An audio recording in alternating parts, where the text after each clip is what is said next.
Good morning, PGA DFS fans. It is another week here on the PGA Tour as the season is just getting started. We're heading to our first stateside event of the year in California as the California Swing will take over the calendar for the better part of the next month, except for 1 week where we skip away to the desert in Phoenix for the waste management. But this week, no, we're not worried about the waste management. We're worried about the American Express played here at the PGA West Resort and Country Club. So let's go ahead and dive right in and make sure you guys like and subscribe to our channel. A couple of reasons why. First off, coming out with these videos on demand every single week, 3 of them. You're going to get notified when these come live. And of course, if you like the video, and comment down below. That lets me know that you like the content you're coming out with, and maybe you like the picks or the content info that you see in these videos. So again, make sure you like and subscribe. All right, let's learn a little about the American Express, formerly known as the Desert Classic. It's played at PGA West, as I mentioned, 2 different courses. So how it starts is half the field will play on one, half the field will play on the other. It's called the Nicklaus course and the tournament course. Tournament course will have 3 rounds at it. You'll play one of the first 2 rounds, and then each of the remaining 2 final rounds, Saturday and Sunday, you'll switch off to the Nicklaus course after. Let's learn a little bit about PGA West course. It is a par 72, 7,100 yards. Driving accuracy, not all that high, 63%. Shorter fairways, or the width of the fairways are not that wide at all. But at the same time, the rough length is not really a problem. So greens and regulations still trend towards the 75% mark, even with the small greens, only 5,000 square feet. So that also makes scrambling a lot easier. Not big greens, not a lot of big misses. So we're looking for players that maybe hit a little above the fairway average, and golfers that are, of course, hitting it close on their irons, not just hitting the green. All right, let's talk about the easiest holes and the hardest holes on the course. There are 4 par 5s. All of them average about 9 to 10% of the DraftKings or DFS scoring, I should say. All of them will have an eagle or 2 on them this week. Nothing like we saw last week at Wildlife Country Club with the 2 par 5s, though, on 9 and 18. And a ton of eagles on those. Don't expect as many this week. And the hardest holes, well, they're 2 par 3s. The par 3 on the front side measuring 223 yards, the 6th hole. And then the famous Island Green par 3 17th, while it's not like the one you see at TPC Sawgrass. Peter Dye, who is the designer here, has a lot of similar elements to it. The green is a little bit bigger here at PGA West, but still, you will find plenty of water balls this week. The hole here, too, at PGA West can certainly play a lot longer than the one at PGA Sawgrass, I should say. Okay, let's talk about the players here now this week, or at least a little bit about it. Let's set up the DFS calendar. 143 points DraftKings scored last year by the winner, Siwoo Kim. The average top 10 score was 110 points, a lot more than the average PGA Tour event. Very similar to what we saw with the Sony Open this past week, though. We saw Russell Henley and Hideki Matsuyama put up around 140, 150 points. Siwoo Kim coming in with 143 last year. So a very similar scoring event to what we had last week. The average top 10 salary, that is a bit lower, however, 8,100. So maybe a couple of more unknowns, if you will, that would play well here this week. Probably a little bit due to the fact, or all of it due to the fact, that it's 156 players. So at least 12 more players than last week. Brings in a little bit more variance, of course.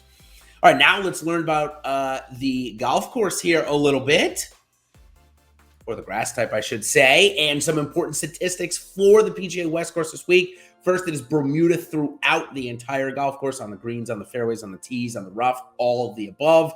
The top strokes gained stats. Well, when we look at the strokes gained stats from last year, the top 10, it ranked strokes gain on the approach, strokes gain putting, strokes gain off the tee, and then strokes gain around the green to finish it off. Off the tee, just not that all important here because there's a lot of holes where you're going to hit less than driver on. And that's going to negate the driving distance of some of these power hitters. So we're again going to strokes gain on the approach and strokes gain putting. We should see a couple of differences, like say next week at the Farmers. We should see strokes gain off the tee matter much more than it has in the first 3 weeks of the year. Last, the top approach yardages. Well, this week you're going to have about 25% or more of your approach shots coming from under 125 yards. So those that are good with their wedges should have a leg up this week. And then lastly, also, we've got a couple of the longer par fives, so anything above 225. So really in that middle range, the 125 to 200, which was so important last week, really not going to be that all important this week, as about 50% of the approach shots come from under 125 or over 225. That is much more than the average. Okay, now let's go into my first clicks. But before I do, the perfect time to tell you about the sponsor of our video on demand series, Jock Market. If you haven't played over there, it's a really fun and unique way to play daily fantasy sports. Let's learn a little bit about it. Fantasy sports into a stock market exchange. Well, if you come from the world of finance and the world of equities like I do, it fits right up your alley. Certainly fits up mine. You get to make money every minute, every second, and every hour of the event that you're playing that's going on. You get to buy and sell shares of players in real time for real money. And if you use our exclusive Awesemo promo code, you're going to get up to $50 deposit match on your first deposit. Download the app today and get started. They've got contests for NFL, MLB, NHL, NBA, and PGA all going on right now. It's a great time for sports. Very busy time, if you will, too. Here's how you pick up players. You're going to use the pregame IPO to pick up shares of your favorite players. Just like an IPO on the stock market exchange, it's an IPO for every player before the event starts. You're going to pick up shares prior to that. And the great thing about it is the first market guarantee that Jock Market is offering. They will refund you any losses in your first NFL or NBA market up to $100. So check out, also be sure to check out our free Jock Market IPO projections to help you beat the market. So thanks for them for the continued support. All right, now let's talk about the players. We set the stage. We went over the course, we went over the DFS stuff. Now we'll get into the players a little bit, as we got 156 players here. 2 out of the world's top 10 are here. Patrick Cantlay joins Jon Rahm, the number 1 in the world. 16 of the top 50 are also here. So a relatively strong event. Certainly when you have Jon Rahm and Patrick Cantlay at any event is going to be considered strong, because you're going to see their salaries, regardless of the rest of the field, in the 11K range. Some of the 2 best players in the world. Some could argue the 2 best players in the world right now, based off of the most recent results. Obviously, Cantlay winning the FedEx Cup, Rahm having a big-time year and should have had at least one more win had COVID not ruined that. So a really solid field here. You've got a lot of guys making their season debut or calendar debut, including Scotty Scheffler, Gary Woodland. Even Ricky Fowler is here as well. So let's go into a couple of those clicks. Who are my first clicks this week? Odds are just breaking as I'm making this video. Well, the first click, I mean, when Jon Rahm and Patrick Cantlay are in the event, and there's nobody else really that you'd consider top echelon in the world players, maybe it is good to start off with those 2 guys. Of course, if you had looked in the last couple of years of this event, certainly on the first 3 guys on the leaderboard come Sunday afternoon, Jon Rahm and Patrick Cantlay have both been there. So starting your card this week with one of them or both of them wouldn't be that bad of an idea. And a couple of guys you might want to fill them in with if they don't end up winning. Let's talk about Abraham Ancer. Abraham Ancer now has had 2 bad starts, a bad start at the Tournament of Champions, a missed cut, a terrible missed cut last week at the Sony Open. He was 6 under heading to the 16th hole and went bogey.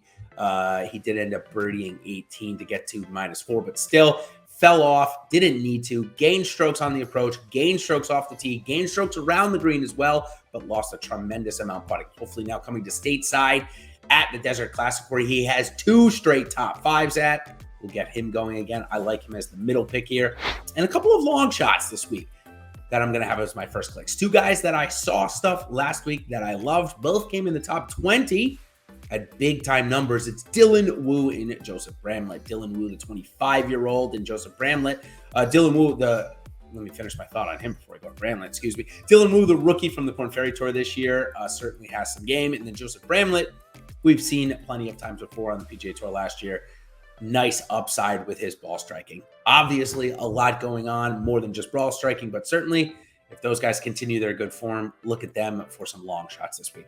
All right, that's going to do it for my PGA DFS course and player preview for the American Express. Used to be called the Desert Classic.